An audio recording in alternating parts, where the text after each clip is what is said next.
Praise the Lord, जय मसीह की सबको। मैं श्रृंखला कानपुर से फिर से परमेश्वर के सामर्थ्य और मधुर वचन का प्रचार करने के लिए आपके सामने उपस्थित हुई हूँ। मैं धन्यवाद देती हूँ उस परमेश्वर पिता का जिन्होंने आज का सुंदर दिन दिखाया, और मैं धन्यवाद देती हूँ अनुपम अंकल और शबनम आंटी का कि उन्होंने मुझे फिर से मौका दिया अपने इस पेज आगरा मसीह मंडली पर लाइव आकर परमेश्वर के जलाली और सामर्थ्य वचन का प्रचार करने के लिए। वो अपना प्रतिफल किसी भी रीति से नहीं खोएंगे। तो आइए हम सबसे पहले प्रार्थना के माध्यम से धन्यवाद करते हैं उस परमेश्वर पिता का, और उसके बाद हम स्तुति आराधना करेंगे, और फिर जो आज का आत्मिक मन्ना है जो कि परमेश्वर ने ठहराया है उसे हम मिल बांट करके खाएंगे। तो आइए हम प्रार्थना करते हैं। धन्यवाद धन्यवाद धन्यवाद धन्यवाद धन्यवाद परमेश्वर पिता, आज के सुंदर समय के लिए आपको धन्यवाद देते हैं परमेश्वर। मैं प्रार्थना करती हूँ परमेश्वर हर एक व्यक्ति के साथ होइए परमेश्वर। मैं प्रार्थना करती हूँ कि आपने हमें आज पूरे दिन संभाल के रखा परमेश्वर, और इतनी अच्छी और सुंदर शाम दिखाई परमेश्वर कि हम अपने मुंह से आपका अंगीकार करने पाएँ परमेश्वर।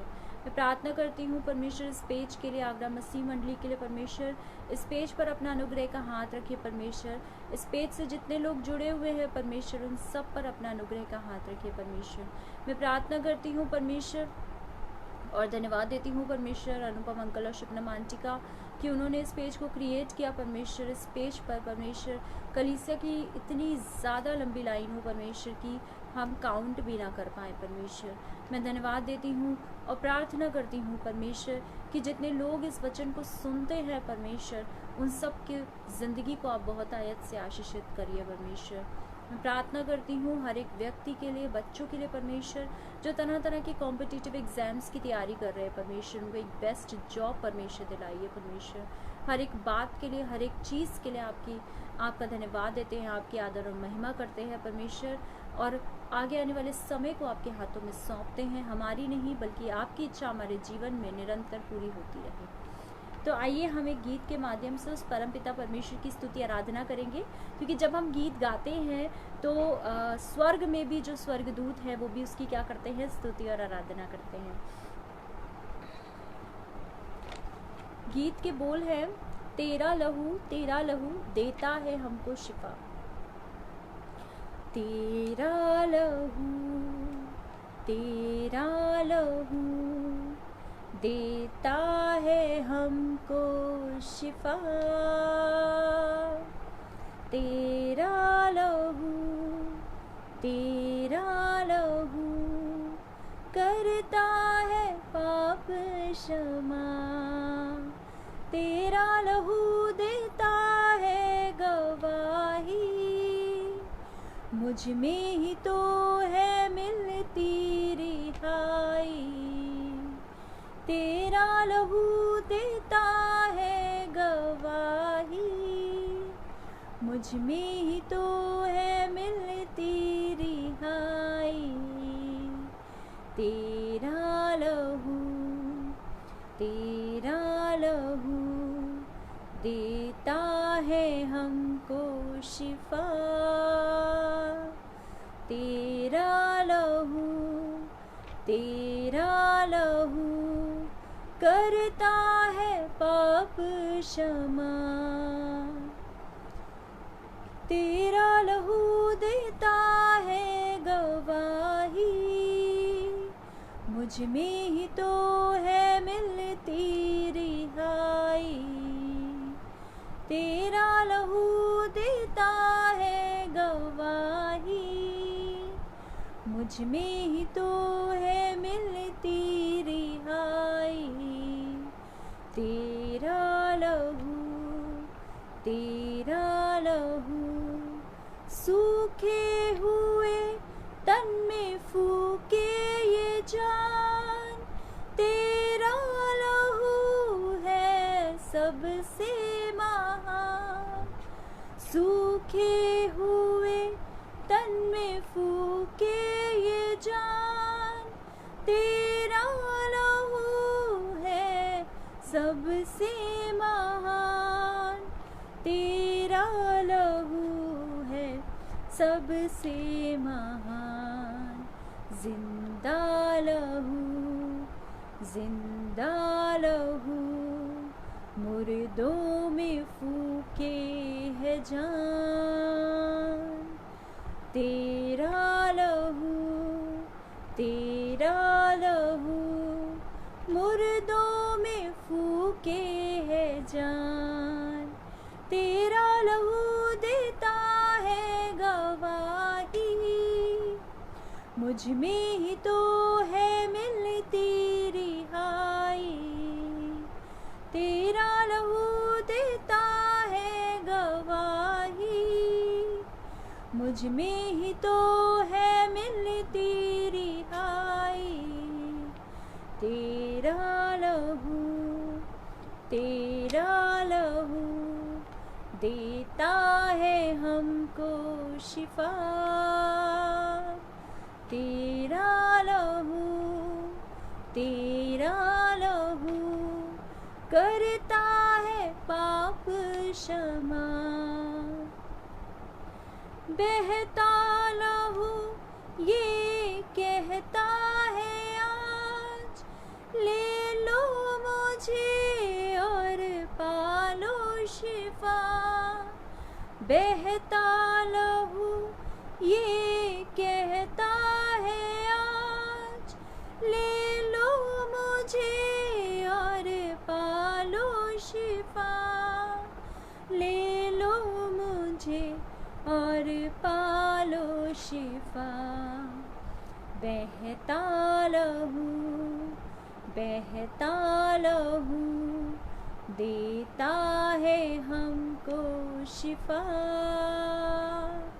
तेरा लहू, तेरा लहू देता है हमको शिफा, तेरा लहू देता है गवाही, मुझ में ही तो है मिलती रिहाई, तेरा लहू देता है गवाही, मुझ में ही तो है मिलती रिहाई, तेरा लहू, तेरा लहू देता है हमको शिफा,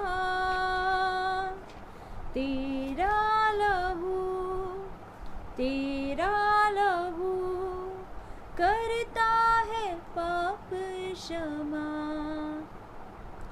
सच में उसका लहू क्या करता है? हमारे पापों को क्षमा करता है, हमें रिहाई देता है, हमारे सारे बंधनों को तोड़ देता है। और क्या करता है? सूखे हुए जान में भी वो क्या कर देता है? जान फूंक देता है। सूखे हुए इंसान में भी वो क्या कर देता है? जान फूंक देता है। और इतना हमें ताकत से भर देता है कि हम कठिन से कठिन परिस्थितियों में भी क्या करते हैं? डट करके शैतान का सामना करते हैं। तो आइए हम एक प्रार्थना के माध्यम से परमेश्वर को धन्यवाद देंगे और उसके बाद फिर हम आज के आत्मिक मन्ना को मिलवाट करके खाएंगे और अपने आत्मिक जीवन की तृप्ति करेंगे। धन्यवाद धन्यवाद धन्यवाद धन्यवाद परमेश्वर पिता, आज के सुंदर समय के लिए आपको धन्यवाद देते हैं परमेश्वर। प्रार्थना करते हैं आज का जो भी आत्मिक मन्ना है परमेश्वर, उससे हम अपने जीवन के जो दिल रूपी खेत है परमेश्वर, उससे हम अच्छी तरीके से उसकी सिंचाई करें, ताकि आपके आज बीज रूपी मन्ने को परमेश्वर अपने दिलों में बोएं और परमेश्वर 70-80 गुना फल लाए परमेश्वर। इस प्रार्थना को आपके प्यारे बेटे यीशु नासरी के नाम से मांगते हैं, सुनिए और ग्रहण कीजिए, आमीन। आज का जो वचन है उसका टॉपिक है, प्रभु ने आपको क्यों चुना है। हम इस दुनिया में भेजे गए हैं, हम इस दुनिया में भेजे गए हैं क्या सिर्फ सांसारिक चीज़ों की को यूज़ करने के लिए, या जो भी सुख सुविधाएं जो आज हमारे जीवनों में हैं, क्या उनका लाभ उठाने के लिए हम इस दुनिया में भेजे गए हैं? क्या मकसद है कि परमेश्वर ने हमें इस दुनिया में भेजा है? तो इसके लिए मैं एक वर्स पढ़ना चाहती हूँ और आज का वचन ही यही है। और हम देखेंगे कि हमें कैसे हम परमेश्वर की उपस्थिति में बने रह सकते हैं, कैसे हम अपने जीवन को फ्रूटफुल बना सकते हैं। आज का जो वचन है वो हमें मिलता है यूहन्ना 15 और उसकी 16 आयत में। यहाँ पे इस प्रकार लिखा हुआ है, तुमने मुझे नहीं चुना परंतु मैंने तुम्हें चुना है। यहाँ पर वचन कहता है कि हमने परमेश्वर को नहीं चुना, बल्कि परमेश्वर ने हमें चुना है। और क्यों चुना है? और तुम्हें ठहराया, ताकि तुम जाकर फल लाओ और तुम्हारा फल बना रहे, कि तुम मेरे नाम से जो कुछ पिता से मांगो वो तुम्हें दे। यानी जो हमारा जीवन है उसका मकसद है कि हमें फल लाना है। सिर्फ फल ला करके शांत नहीं बैठना है, बल्कि क्या करना है, उस फल को लाना है और तुम्हारा फल बना रहे। और जो फल हमें दिया गया है, जो फल हमारे ऊपर उगता है, वो क्या रहे, वो बना रहे। तो सबसे पहले हम ये चीज़ देखेंगे कि हम फल कैसे ला सकते हैं, और जो फल हम लाए हैं, जो फल हमारे जीवन में है, उसे हम कैसे अपने जीवन में बना रहने दे सकते हैं। तो आज का वचन और आज का टॉपिक हमारा ये है। तो इसके लिए मैं सबसे पहले हमने ये आयत पढ़ी, जो कि हमें पता चला कि हमें क्या लाना है, फल लाना है।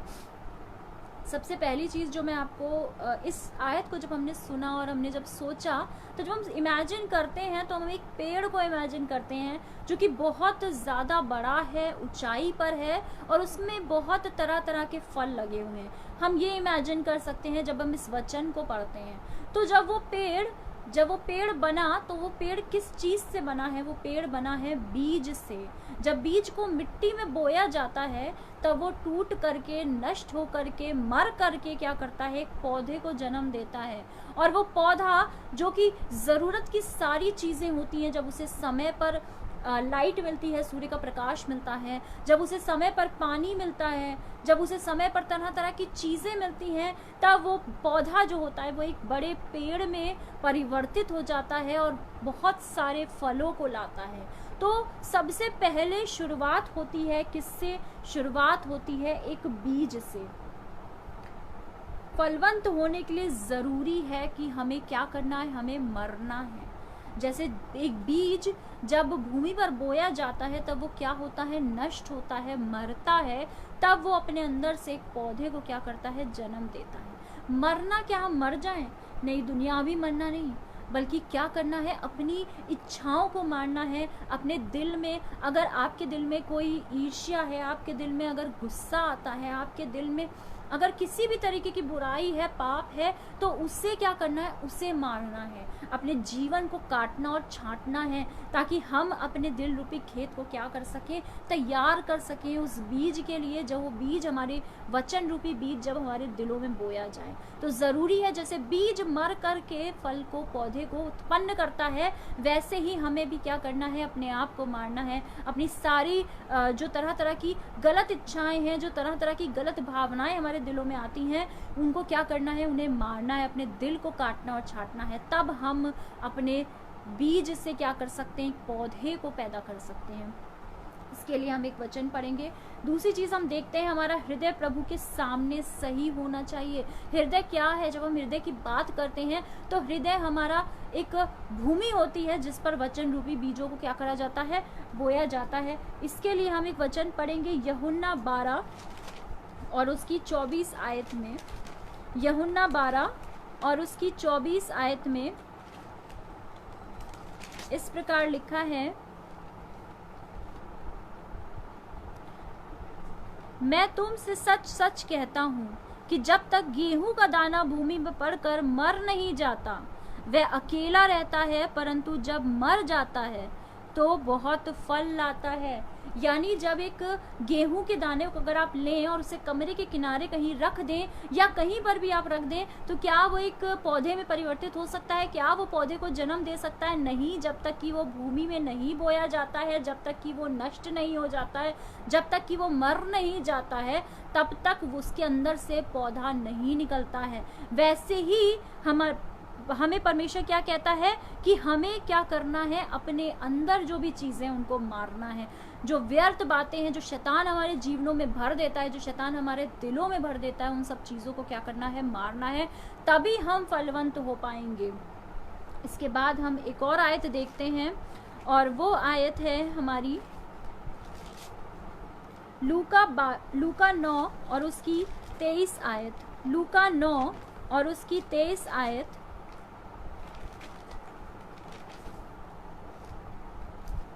लूका 9 और उसकी 23 आयत में इस प्रकार लिखा है, उनसे सबसे कहा, यदि कोई मेरे पीछे आना चाहे तो अपने आप से इनकार करे और प्रतिदिन अपना क्रूस उठाए हुए मेरे पीछे हो ले। यानी अगर हमें बने रहना है, हमें फलवंत होना है, तो हमें क्या करना है? अपने आप से इनकार करना है। अपने आप से इनकार मतलब क्या है? अपनी ज़रूरतों को छोड़ना है। जो इच्छाएं हम दिन प्रतिदिन करते हैं, हम चाहते तो बहुत कुछ है, परंतु हम बदले में परमेश्वर को क्या देते हैं? हम बदले में परमेश्वर को कुछ नहीं देते हैं। हमें हर चीज़ चाहिए, लेकिन हम परमेश्वर में बने नहीं रहते हैं। और फलवंत होना ही ज़रूरी नहीं है। हमने पहले पढ़ा क्या कि हमें वो फल लाने भी हैं और उनमें वो फल हमारे अंदर बने भी रहें। तो उसके लिए ज़रूरी है कि हमें अपने आप से इनकार करना है और अपने क्रूस को उठा करके क्या करना है? परमेश्वर यीशु मसीह के पीछे हो लेना है। तब हमारे अंदर जो फल होंगे वो क्या होंगे? वो बने रहेंगे, क्योंकि यही हमारे जीवन का क्या है? मोटो है कि जो परमेश्वर ने हमें चुना है, इसलिए चुना है कि हम फलवंत बने और साथ ही साथ क्या करें? फल को अपने जीवन में बनाए रखें। लोगों ने बहुत बार ये एग्जाम्पल पढ़ा होगा, बहुत बार ये दृष्टांत भी सुना होगा कि जब एक किसान बीज बोने के लिए निकलता है, ये दृष्टांत मैं पूरा एक्सप्लेन नहीं कर रही हूँ, बट जो हमें पता है कि जो हमारे इससे रिलेटेड है वो क्या है कि अच्छी भूमि पर बीज गिरना ज़रूरी है। और अच्छी भूमि पर बीज गिरने के लिए ज़रूरी है कि वो भूमि को अच्छी होना ज़रूरी है। और वो भूमि कब अच्छी होगी? जब हम परमेश्वर में बने रहेंगे, जब हम अपने आप से इनकार करेंगे, जब हम अपने क्रूस को उठाएंगे और अपने यीशु के पीछे होलेंगे, तो वो भूमि अच्छी बनी रहेगी। और जब उस भूमि पर बीज रूपी जब वचन बोया जाएगा तो वो अंकुरित होगा ही होगा, और उससे जो फल निकलेंगे वो क्या होंगे? वो बहुत अच्छे होंगे और पूरी ज़िंदगी भर हमारे जीवनों में बने रहेंगे। एक और आयत हम देखेंगे इसके लिए, और वो हमें देखने को मिलती है पहला कुरंतियों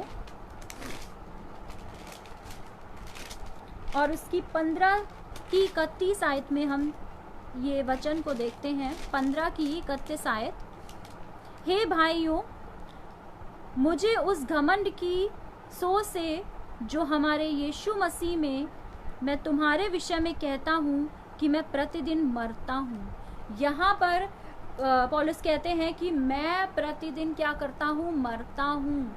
घमंड तो हमें वैसे भी नहीं करना है। अगर हमारे दिलों में, अगर हमारे जीवन में गुस्सा आता है, अगर हम किसी से ईर्ष्या करते हैं, इसका मतलब हमारे अंदर क्या है? घमंड है। तो पौलुस कहते हैं कि मैं क्या करता हूँ? प्रतिदिन मरता हूँ। यानी वो अपनी इच्छाओं को मारते हैं, वो अननेसेसरी इच्छाओं को मारते हैं। क्यों? क्योंकि ताकि वो अपने जीवन को फलवंत बना सकें।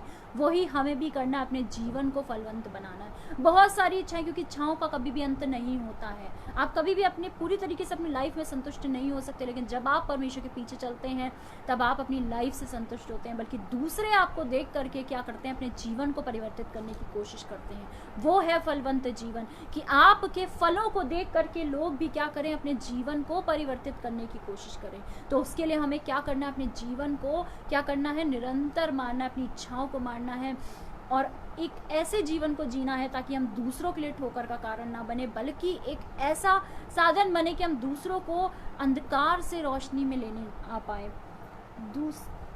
तीसरी चीज़ जो हम देखते हैं वो है प्रार्थना, उपवास, संगति। ये सब ज़रूरी है। क्यों? जब एक पौधा निकलता है तब उसको बहुत सारी चीज़ों की ज़रूरत होती है, जैसे कि सूर्य का प्रकाश चाहिए उसे अपना खाना बनाने के लिए, उसे पानी चाहिए अपना खाना बनाने के लिए, उसे स्पेस चाहिए, उसे बहुत सारी न्यूट्रिएंट्स चाहिए जो उसकी बढ़ोतरी के लिए अच्छे होते हैं।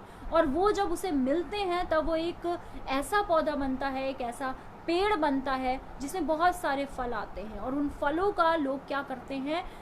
यूज़ करते हैं। तो उसके लिए ज़रूरी है कि उसे सारी चीज़ें, जो ज़रूरत की चीज़ें उसे मिलनी चाहिए। हमारे जीवन के लिए, एक फलवंत जीवन के लिए क्या चीज़ें ज़रूरी हैं? हमारे फलवंत जीवन के लिए ज़रूरी है संगति करना। हमारे फलवंत जीवन के लिए ज़रूरी है प्रार्थना में समय बिताना। हमारे फलवंत जीवन के लिए ज़रूरी है कि हम संगति करें, दूसरों को वचन का प्रचार करें। हमारे फलवंत जीवन के लिए ज़रूरी है कि हम क्या करें? उपवास करें, पवित्रता में अपने जीवन को बिताएं, सारी बुराइयों से बचें, ये सब चीज़ें एक फलवंत जीवन के लिए ज़रूरी हैं। क्या हमारा जीवन ऐसा है कि हम पवित्रता में अपने जीवन को बिताते हैं? क्या हम एक समय निकालते हैं कि हम कब संगति करेंगे? हमारे पास पूरा दिन होता है, हम बहुत सारे दोस्तों से मिलते हैं, लेकिन क्या आप ऐसा कोई समय में निकालते हैं कि इस समय मैं सिर्फ प्रार्थना में अपने समय को बिताऊंगा, मैं ये समय अपने परमेश्वर को दूंगा, ये समय मैं परमेश्वर के लिए मैंने निर्धारित किया है, चाहे ज़रूरी से ज़रूरी काम आ जाए, लेकिन मैं ये काम क्या करूंगा, अपने परमेश्वर के लिए रखूंगा। क्या हम उस जीवन में जीते हैं? अगर हम जीते हैं तो हम फलवंत जीवन को जी रहे हैं, और वो पेड़ और वो जो फल है वो हमारे जीवन में बने ही रहेंगे। इसके बाद हम देखते हैं कि जब एक पेड़ बहुत बड़ा बन जाता है, बहुत ऊंचा बन जाता है, तब बहुत बार आंधियाँ तूफान आते हैं, लेकिन अगर उसकी जड़ें मजबूत होती हैं तो वो क्या होता है, वो टस से मस नहीं होता है, बल्कि वो क्या करा रहता है, वो उन आंधियों में, वो तूफानों में भी डट कर खड़ा होता है और फलों को लाने का काम करता है। वैसे ही शैतान, जब परमेश्वर में बने रहते हैं तो बहुत बार शैतान क्या करता है, हमारे जीवन में बहुत आंधियां और तूफान लाता है। इसके लिए हम देखते हैं कि जब चेले यीशु मसीह के साथ थे नाव में, तो एक बहुत बड़ी आंधी आई। जब यीशु मसीह के साथ रहते हुए भी उन्हें उस आंधी का सामना करना पड़ा, तो आप खुद सोच सकते हैं कि शैतान हमारे जीवनों में कितनी आंधियों को लाता है। क्या हम उन आंधियों में डर जाते हैं? नहीं। अगर हमारी जड़ें मजबूत हैं, जड़ें मतलब अगर हमारा विश्वास मजबूत है परमेश्वर पर, अगर हमारा विश्वास है कि हमें हमारा परमेश्वर कभी नहीं छोड़ेगा, और वो कभी नहीं छोड़ता है। हर बार मैं ये आयत बताती हूँ क्योंकि ये आयत मुझे बहुत अच्छी लगती है कि जगत के अंत तक मैं तुम्हारे संग हूँ। तो जब उसका प्रॉमिस है कि वो जगत के अंत तक तुम्हारे संग है, तो वो खुशी में भी तुम्हारे संग है, वो दुख में भी तुम्हारे संग है, वो परेशानियों में भी तुम्हारे संग है, और वो कष्टों में भी आपके संग है। अगर आपको कोई बीमारी, आपके फैमिली मेंबर्स आपके साथ रहे ना रहे, पर परमेश्वर आपके संग रहेगा। आप ये चीज़ बोलिए अपने मुंह से, क्योंकि बोलना बहुत ज़रूरी है कि परमेश्वर जगत के अंत तक मेरे संग है, क्योंकि उसने मेरा नाम ले करके मुझे बुलाया है, मेरा चित्त उसने अपनी हथेली पर खोद करके बनाया है। तो हमें तो शैतान की सारी शक्तियाँ छू भी नहीं पाएंगी, क्योंकि आत्मिक युद्ध जो शैतान की तरफ से होता है उसे परमेश्वर हमारे लिए लड़ता है। पर ज़रूरी ये है कि हमारी जड़ें मजबूत होनी चाहिए, मतलब हमारा विश्वास बहुत मजबूत होना चाहिए। इसके बाद हम देखते हैं जीवन में संकट का सामना करना ज़रूरी है। जैसे पेड़ हर संकट का सामना करता है, हर तरीके की चीज़ें को झेलता है, वैसे ही जब हम मसीह में बने रहते हैं तब शैतान बहुत बार कोशिश करता है कि हम विश्वास में कमज़ोर हो जाएं, ताकि हम मसीह से दूर हो जाएं, परमेश्वर से दूर हो जाएं। तो हमें क्या करना, उन संकटों का सामना करना है और अपने आप को फलवंत बनाए रखना है। इसके बाद हम देखते हैं फलवंत होना, प्रभु में बने रहना ज़रूरी है। फलवंत होना भी ज़रूरी है, प्लस प्रभु में बने रहना भी ज़रूरी है। ऐसे लिखा है कि जो डाली मुझ में बनी रहती है वो क्या होती है, फलवंत होती रहती है। जैसे एक माली है, वो क्या करता है, जब कोई पेड़ बहुत अच्छा ग्रो कर रहा होता है तो वो उसको और अच्छी तरीके से ग्रो करने के लिए क्या करता है, उसको काटता और छांटता है, ताकि जो खराब पत्तियां हैं, जो खराब टहनियां हैं, वो उस पेड़ से अलग हो जाए, ताकि उस पेड़ को कोई भी नुकसान ना पहुंचे, उसकी ग्रोथ ना रुके। वैसे ही जो प्रॉब्लम्स और जो परेशानियां हमारे जीवन में आती हैं वो क्या करती हैं, हमें काटने छांटने का काम करती हैं, हमारी बुराइयों को दूर करती हैं, और इसलिए आती हैं ताकि हम क्या करें, हम एक बहुत ऊंचे और बहुत मजबूत पेड़ बने, ताकि जब शैतान की आंधियां हमारे जीवनों में आए तब हम क्या करें, मजबूती से उसका सामना करने पाएं। इन्हीं इंक्रेजिंग वर्ड्स के साथ मैं आज का सेशन यहीं पर एंड करूंगी। और हमने आज देखा कि हम कैसे इस दुनिया में आए हैं और क्यों हम आए हैं, क्योंकि परमेश्वर ने हमें चुना है ताकि हम फलवंत बने, और सिर्फ फलवंत ना बने बल्कि उन फलों को अपने जीवन में बनाए रखें। और उसके लिए क्या क्या चीज़ें ज़रूरी हैं, उसके लिए ज़रूरी है कि हमें क्या करना है, हमें प्रभु में बने रहना है। अगर हमारी जीवन में प्रॉब्लम्स आ रही हैं तो हमें उसका सामना करना है, अपने विश्वास को बढ़ाना है। और दूसरी चीज़ हमने क्या देखी कि हमें अपने जीवन को काटना छाटना है, बुराइयों को दूर करना है, तभी हम फल रूपी बीजों को क्या कर पाएंगे, अपने दिल रूपी भूमि पर अच्छे से बो पाएंगे। तो आइए हम अंतिम प्रार्थना करते हैं और उसके बाद हम आज का सेशन यहीं पर एंड करेंगे। धन्यवाद धन्यवाद धन्यवाद धन्यवाद परमेश्वर पिता, आज के सुंदर समय के लिए आपको धन्यवाद देते हैं परमेश्वर। मैं प्रार्थना करती हूँ अनुपम अंकल और शुभनम आंटी के लिए परमेश्वर, मैं धन्यवाद देती हूँ परमेश्वर, उन्होंने इस पेज को क्रिएट किया, इस पर अपना आशीष पर हाथ रखिए परमेश्वर। मैं प्रार्थना करती हूँ परमेश्वर, उनके घर को आप ब्लेसिंग से भर दीजिए परमेश्वर। मैं प्रार्थना करती हूँ परमेश्वर, उनकी ज़िंदगी को परमेश्वर आप और इस्तेमाल करिए परमेश्वर, ताकि दूसरे लोग भी परमेश्वर उनसे देख करके परमेश्वर अपने जीवन को बदले परमेश्वर। मैं प्रार्थना करती हूँ परमेश्वर, उनको बहुतायत से आशीष दीजिए, उनके घर को ब्लेसिंग से भरिए, उनके पूरे फैमिली को परमेश्वर आप आशीष से भरिए परमेश्वर। मैं प्रार्थना करती हूँ इस पेज के माध्यम से जितने लोग जुड़े हैं परमेश्वर, जितने लोग वचन को सुनते हैं परमेश्वर, उनके घरों को भी आप आशीष से भरिए। मैं प्रार्थना करती हूँ परमेश्वर, आज के समय के लिए परमेश्वर जो बीमार हैं परमेश्वर, उनके लिए प्रार्थना करती हूँ परमेश्वर। तरह तरह की बीमारियों से ग्रसित हैं परमेश्वर, उन सब की बीमारियों को परमेश्वर आपके नाम से काटती हूँ परमेश्वर।